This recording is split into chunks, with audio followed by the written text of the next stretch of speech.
doing this for Christmas season, just in case some of the tariffs would have an impact on U.S. customers. The tariffs have really bitten into China. They haven't bitten into us at all.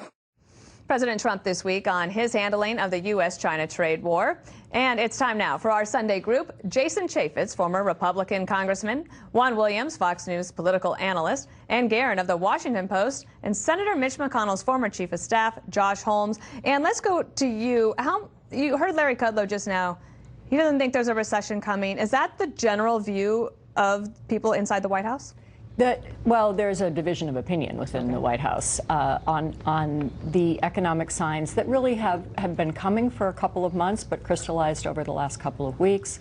The inverted yield curve, which we all now know, there's a term I think none of us probably had. I'm going to have to have like 4 more times if someone explained that to me. Yeah, I heard inverted yield curve, and I kept thinking of credit default swaps of '08. But right, exactly. We all learned what that was back then, and we're learning what this is now. I mean, basically, it's just an indicator in the bond markets, which are often also we know, like around the world, sign. Other countries are not doing as well. China not doing as well, and their Exactly. point is that our economy is okay. But are they considering doing anything? I mean, I brought up that middle-class tax cut. Is that on the table? Right. Well, I mean, you invited him to say what the additional steps might be, and he responded with a series of existing proposals for trade deals and trade initiatives, and said they're considering a tax cut. But clearly, if they wanted to do that, they could have moved on it already.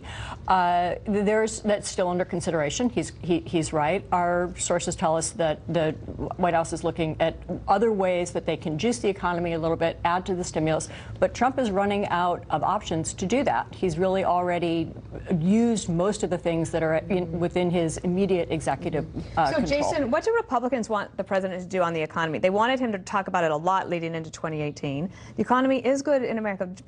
Unemployment's down. Wages are rising, especially for the lower levels. So what would Republicans want him to do now, if anything? Well, I think the Republicans in the heartland are actually going after Nancy Pelosi and the Democrats for not passing out the USMCA. The deal with Mexico and Canada is moving. It is squarely in Nancy Pelosi's camp.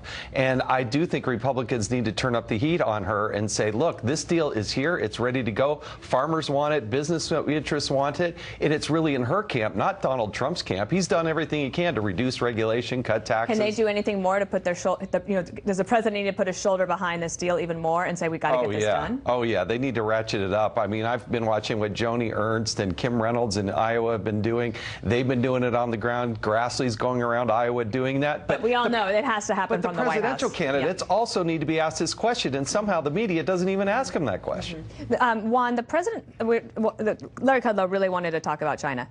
And the president's position is to be tough on China, and the Democrats' position for a long time has been be tough on China. So can they draw a contrast between what the president's doing and what they would do differently, or should they even try or just get behind him?